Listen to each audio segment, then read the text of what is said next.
जय हिंद दोस्तों, मैं हूं जितेंद्र दीक्षित। 4 PM महाराष्ट्र में आपका स्वागत है। दोस्तों, एक पत्रकार का काम होता है कि वाद विवाद या फिर आरोप प्रत्यारोपों के बीच वो सच्चाई का पता करे। इन सब से ऊपर निकलकर जो तमाम पक्ष हैं, दोनों की बात सुनकर हकीकत क्या है वो लोगों के सामने रखे। मिसाल के तौर पर मान लीजिए कि किसी एक कमरे में दो शख्स बैठे हैं और उनके बीच पत्रकार बैठा है। एक शख्स कह रहा है कि बाहर, खिड़की के बाहर बारिश हो रही है। दूसरा शख्स कहता है कि नहीं, बारिश तो नजर नहीं आ रही है। अब पत्रकार का काम ये नहीं है कि वो दोनों के बयान छाप दे कि एक का कहना है कि ये बारिश हो रही है, एक का कहना है कि बारिश नहीं हो रही है। छापने से पहले पत्रकार को ये जाकर खुद पुख्ता करना है कि आखिर किसकी बात सही है, क्या वाकई में बारिश हो रही है या नहीं हो रही है, और फिर उस तथ्य को अपने प्रकाशन में जगह देनी है। तो ऐसा ही कुछ इस वक्त हो रहा है बाबरी मस्जिद गिराए जाने के क्रेडिट को लेकर। तो हम पड़ताल करेंगे कि आखिर जो क्रेडिट का दावा कर रहे हैं जो लोग, उनमें कितनी सच्चाई है। एक तरफ बीजेपी ने यह स्पष्ट कर दिया है कि आने वाले लोकसभा चुनाव वो राम मंदिर के मुद्दे को लेकर लड़ेंगे और इसके लिए माहौल भी जोर शोर से बनाना शुरू हो गया है। तो दूसरी तरफ शिवसेना भी है, उद्धव ठाकरे वाली शिवसेना, जिसका कहना है कि आज अगर राम मंदिर का निर्माण मुमकिन हो पाया है तो इसमें उनकी भूमिका रही है, क्योंकि बाबरी मस्जिद शिव सैनिकों ने गिराई। लेकिन इसी बात को लेकर विवाद है। बीजेपी का कहना है कि शिवसेना झूठ बोल रही है। हाल ही में देवेंद्र फडणवीस, जो कि महाराष्ट्र के उप मुख्यमंत्री हैं और बीजेपी के दिग्गज नेता हैं, उनका कहना है कि जब बाबरी मस्जिद 6 दिसंबर 1992 को गिराई गई, उस वक्त वे स्वयं अयोध्या में मौजूद थे। उनकी उम्र 20 साल की थी और बाबरी मस्जिद गिराए जाने के बाद उनको गिरफ्तार करके बदायूं की जेल में भी रखा गया था। और उन्होंने ये दावा किया कि आप मुझे एक नाम बता दीजिए कि आखिर कौन सा शिवसेना का नेता वहां पर मौजूद था बाबरी मस्जिद गिराए जाते वक्त, या उसकी कोई भूमिका हो। उन्होंने कहा कि जो लोग घर से बाहर निकलते नहीं हैं वो इस तरह से बैठकर बड़े बड़े दावे करते हैं। उनका निशाना उद्धव ठाकरे थे। फडणवीस ने यह कहा कि जब बाला साहब ठाकरे से पूछा गया था बाबरी मस्जिद गिराए जाने के बाद कि क्या ये बाबरी मस्जिद शिव सैनिकों ने गिराई, तब बाला साहब ने भी यदि शब्द का इस्तेमाल किया था। अगर मेरे शिव सैनिकों ने बाबरी मस्जिद गिराई है तो ये मेरे लिए गर्व की बात है। लेकिन उन्होंने भी सीधे तौर पर यह नहीं माना था कि बाबरी मस्जिद उनके शिव सैनिकों ने ही गिराई है। तो इस आधार पर देवेंद्र फडणवीस ये कह रहे हैं कि उद्धव ठाकरे झूठा दावा कर रहे हैं कि शिव सैनिकों ने बाबरी मस्जिद गिराई थी। अब इस पर उद्धव ठाकरे ने भी पलटवार किया और पहले तो उन्होंने एक निजी टिप्पणी कर दी देवेंद्र फडणवीस के ऊपर और कहा कि फडणवीस अगर ये दावा कर रहे हैं कि वो मस्जिद गिराए जाते वक्त वहां मौजूद थे तो जरूर उनके वजन से बाबरी मस्जिद गिर गई होगी। ये पहले भी इस तरह का बयान दे चुके हैं उद्धव ठाकरे। दूसरा, उद्धव ठाकरे ने यह कहा कि देवेंद्र फडणवीस ने अपना होमवर्क नहीं किया है। अगर वो अपना होमवर्क करते तो उन्हें पता चलता कि लाल कृष्ण आडवाणी समेत बीजेपी के नेता सुंदर सिंह भंडारी, इन दोनों ने ही कहा था कि शिवसैनिकों ने ही बाबरी मस्जिद गिराई है।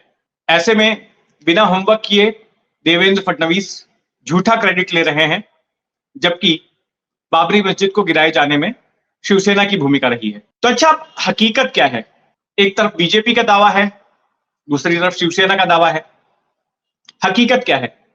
मैंने अपनी किताब बॉम्बे आफ्टर अयोध्या के लिए इसी सवाल की पड़ताल की थी और उस वक्त अयोध्या गए शिवसैनिकों से मैंने बात की थी और कुछ चश्मदीदों से भी बात की थी जो 6 दिसंबर 1992 को वहां पर। तो आपको बताता हूं उनसे क्या निकल कर आया।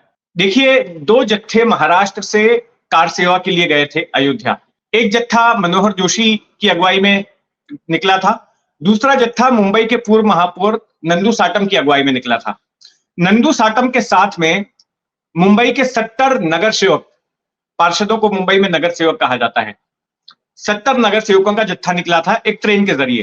तो जब मैंने नंदू साटम से इस बारे में पूछा तो उनका कहना था कि देखिए, उनकी ट्रेन पर झांसी के पास पथराव हो गया था और जिसकी वजह से उनकी ट्रेन काफी देर से पहुंची अयोध्या। और जब वो अयोध्या पहुंचे दोपहर के वक्त, तब तक बाबरी मस्जिद को गिराया जाना शुरू हो चुका था। तो इससे एक बात तो साबित होती है कि शिवसैनिक उस वक्त, उस दिन मौजूद थे वहां पर।